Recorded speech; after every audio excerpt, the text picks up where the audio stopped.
जय माँ काली की सभी को। हर हर महादेव। कैसे हो सभी? उम्मीद है सभी अच्छे होंगे, खुश होंगे और स्वस्थ होंगे। माता काली और बाबा भैरवनाथ की कृपा आप सभी पर बने रहे। माँ आप सभी के अंधन के भंडारे बढ़ती रहे और आप सभी अपने जीवन में हमेशा खुश रहें और परिवार सहित व्यस्त रहें, यही मेरी माँ से कामना है। तो सबसे पहले तो नमस्कार आप सभी को मेरा। मैं माँ वैष्णो काली दरबार से भक्त रेणु आपके लिए आज एक नई जानकारी लेकर के आई हूँ। जानकारी है कि यदि अगर किसी को कोई नकारात्मक ऊर्जा लग गई है तो हम कैसे पता करेंगे नकारात्मक ऊर्जा हमको लगी है, अगर वो खुद से लगी होती है तो।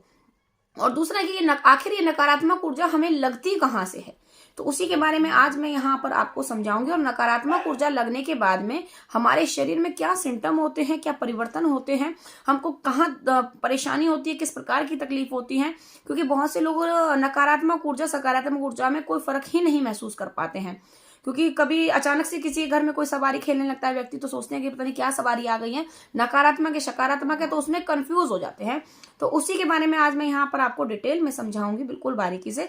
और मैं यहाँ पर आपको हमेशा शुद्ध हिंदी में समझाती हूँ, ना कोई मंत्र इस्तेमाल करती हूँ, ना कोई तंत्र इस्तेमाल करती हूँ, ना कोई संस्कृत भाषा इस्तेमाल करती हूँ।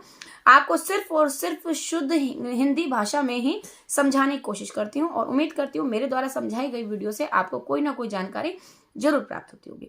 अगर ऐसा है तो मेरे चैनल को लाइक कमेंट शेयर जरूर करें। और अगर चैनल पर पहली बार आए हैं तो चैनल को साथ कर सब्सक्राइब जरूर करें, क्योंकि इसी चैनल पर मैं आपको ऐसी ही अनेकों वीडियो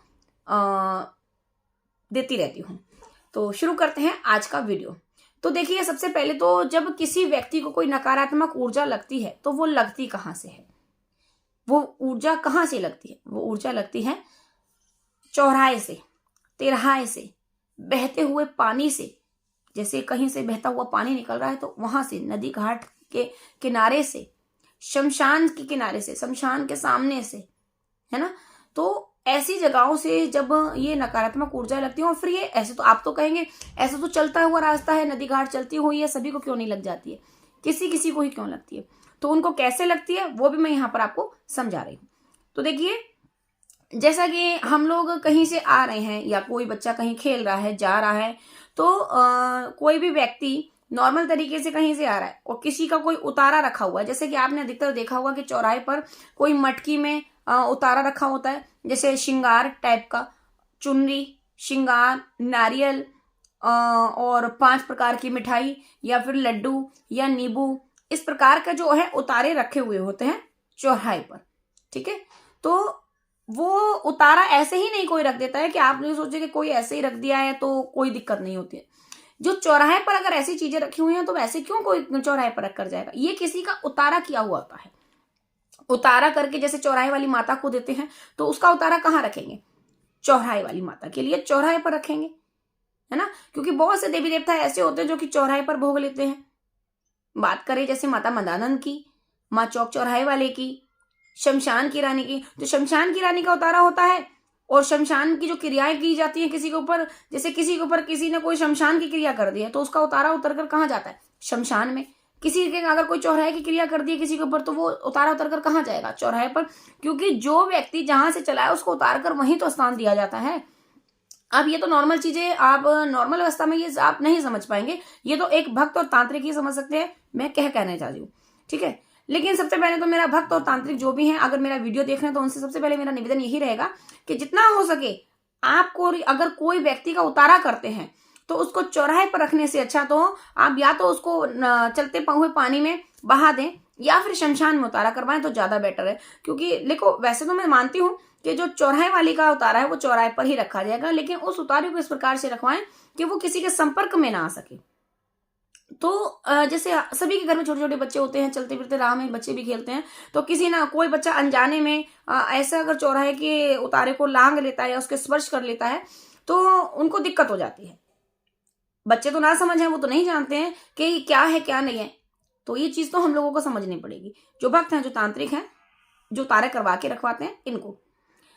और अब बात करते हैं कि जो चौराहे से हमको लगती कैसे। जैसे कि कोई चीज स्पर्श रखी हुआ, किसी का उतारा रखा हुआ है, हम लोग वहां से निकले, हम वहां से हमारा उसका स्पर्श हो गया, या गलती से भी हमारे पैर का अंगूठा भी उसके उतारे को टच हो गया, जितनी सीमा में वो उतारा रखा हुआ है, जितनी सीमा में वो घेरा बना करके सामान रखा है, अगर हमने उस घेरे को भी टच कर दिया, उस घेरे से भी अगर हम गलती से लांग गए हैं, तो वो जो उतारा जिसके नाम कमा रखा हुआ है, जो वह भोग खा रहा है, वो चिढ़ कर हमारे शरीर में प्रवेश कर जाते हैं, हमारे साथ चल देते हैं।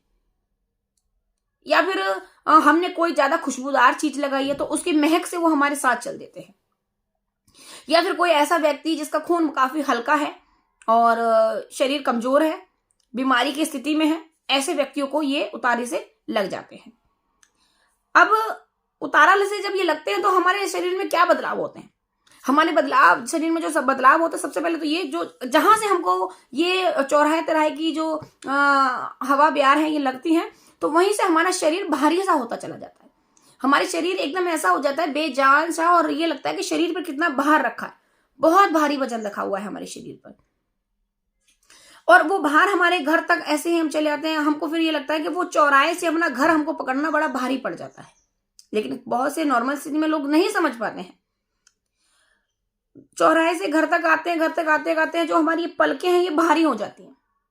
कई बार लोगों की पलकें लाल भी हो जाती हैं, ये आंखें जो हैं लाल हो जाती हैं, बड़ी बड़ी आंखें हो जाएंगी, लाल से लालपन लाली आ जाती हैं आंखों में। घर पर जाते ही वो लेट जाते हैं बिस्तर में। अब सिम्टम क्या होते हैं? देखिए, जो भी व्यक्ति वहां चौराहे पर छोड़ा गया है उतारे के जरिए, अगर वो उसकी मृत्यु कैसे हुई है, उसकी अकाल मृत्यु हुई है, अगर किसी कोई एक्सीडेंट में कोई दुर्घटना से कोई व्यक्ति मर गया है तो उसके पूरे शरीर में पेन रहता है। तो ऐसा व्यक्ति अगर किसी को लगा है तो उसके पूरे शरीर में दर्द रहता है, हर समय उत्पीड़न रहती है, शरीर में दर्द रहता है, बेचैनी घबराहट सी ऐसा महसूस होता है, हाथ पैर फटकने जैसी स्थिति उसकी बन जाती है, क्योंकि वो एक्सीडेंट में खत्म हुआ है।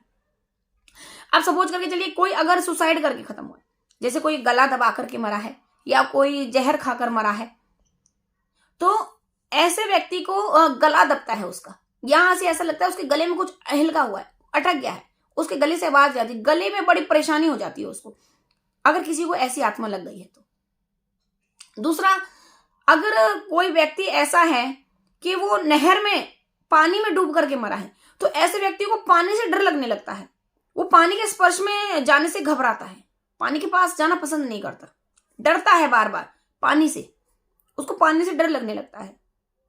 कोई छत से कूदकर मरा है तो उसको उस ऐसे व्यक्ति को ऊंचाई से डर लगने लगता है। अगर ऐसा कोई सुसाइड किया हुआ व्यक्ति किसी दूसरे व्यक्ति को लग जाता है तो जिसके ऊपर उसका साया हो जाता है, उसको इन सारी चीजों से मतलब कहने का मतलब ये है, जैसा व्यक्ति के साथ हादसा हुआ है, लगने वाले व्यक्ति के साथ जो व्यक्ति उसका पीड़ित व्यक्ति को वही सारे सिम्टम होने लगते हैं। तो इससे आप जान सकते हैं कि इस व्यक्ति को ये नकारात्मक ऊर्जा, क्योंकि सकारात्मक ऊर्जा ऐसा कभी भी नहीं करती है, ठीक है। सकारात्मक ऊर्जाओं की एक्टिंग नकारात्मक ऊर्जा तो कर सकती है, लेकिन नकारात्मक ऊर्जा सकारात्मक की एक्टिंग बिल्कुल नहीं कर सकती, ठीक है।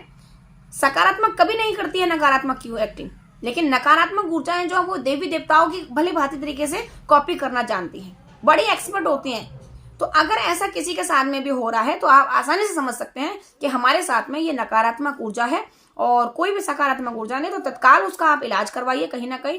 और सबसे ज्यादा तो देखिए, जो चौराहे तिराहे का जो उतारा करते हैं ये शमशान की जो अघोरी होती है यही कर पाते हैं। तो सबसे पहले आप इनके कंसल्ट में जाइए, माँ काली के भक्तों से मिलिए, भैरव के भक्तों से मिलिए, गुरु गोरखनाथ जी के भक्तों से मिलिए, क्योंकि इनसे बेटर उतारा कोई नहीं कर सकता। बालाजी महाराज के भक्तों से मिलिए, लेकिन छोटे मोटे जो ये तांत्रिक होते हैं ये कभी इनका उतारा नहीं करवाते हैं। बाकी मैं किसी का यहाँ पर उल्लंघन नहीं करती हूँ, सबकी अपनी अपनी सोच है और समझ है। अगर मेरी वीडियो से किसी को कोई ठेस पहुंची हो तो मुझे क्षमा करें, लेकिन जितना मुझे ज्ञान था उतना मैंने आपको दिया है। और अगर मेरी बात से सहमत हैं तो इस वीडियो को आगे शेयर कीजिए और चैनल को सब्सक्राइब कीजिए और आगे बढ़ाइए ताकि सभी को इसकी जानकारी मिल सके। मिलते हैं आपसे नेक्स्ट वीडियो में ऐसी ही जानकारी के लिए, तब तक के लिए सभी को जय मां काली, हर हर महादेव।